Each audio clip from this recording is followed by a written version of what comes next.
right, it is time now for all things current in California politics, and joining me now, Rich Ehisen of Capital Weekly publication, editor-in-chief, I do say. So, Rich, the governor is going to release a non-biased report about how the state, or even he, handled COVID during the shutdowns and all that. That report is going to be coming out sometime next month. What is the point of that? I mean, sure, let's see how things rolled out. What's the deep meaning behind this?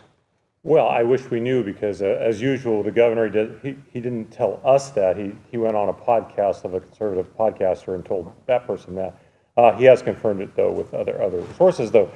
You know, he says because it's something that no one else has done, and he wants to take a good, unbiased, clear look at how we responded. Hey, and if that's the case, then great. We would all love to see that. You know, it's hard not to pin everything the governor's doing right now to, you know, what his future aspirations might be, let's say. So when the report comes out, we'll take a look at it. We'll see exactly what he says, you know, or what it says. Do you think he'd put anything in there specifically like, we really messed this whole thing up? I mean, how much transparency can you provide if you want to do something politically down the road?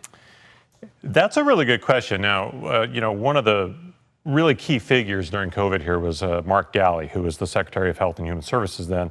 And he was one of the most widely respected people anywhere in California government. I cannot see the governor throwing him under the bus, even though he's left office now and is not, you know, in that position anymore. I'd be very, very surprised if that happened. But still, you know, I mean, acknowledging where we could have done things better, particularly around education and some of the other things that are having lasting effects, you know, that wouldn't be the worst thing he's ever done. Let's put it that way. Okay. So the CEO of In-N-Out Burgers says, I'm moving my family to Tennessee. I'm opening up an office in Tennessee. And a lot of the initial reaction was an iconic California business moving to Tennessee. However, they are going to move, but their main offices will go from Irvine in a few years to Baldwin Park, I believe. Yeah, so was this a whole bunch of something about nothing? Anytime anyone these days says they're going to leave California, it's a big deal, right? This is something that becomes a big deal.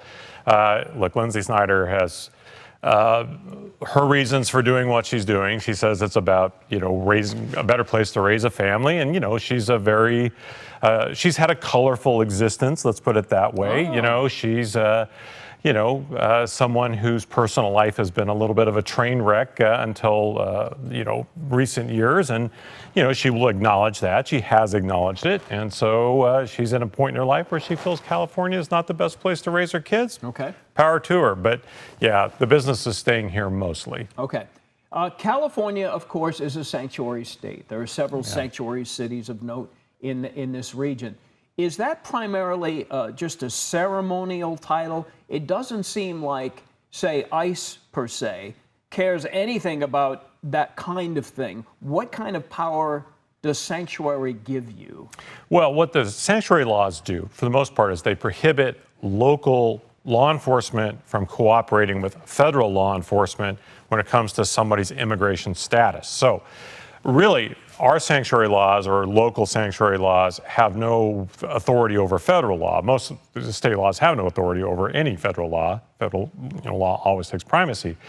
What it would do is prevent, say, you know, the Sacramento Sheriff's Department from giving immigration status information to ICE. Now, we can't stop ICE from showing up at Home Depot and doing the things that they've been doing, right? Those are things that are beyond our control and have always been beyond our control. It's been about sharing information and other forms of cooperation.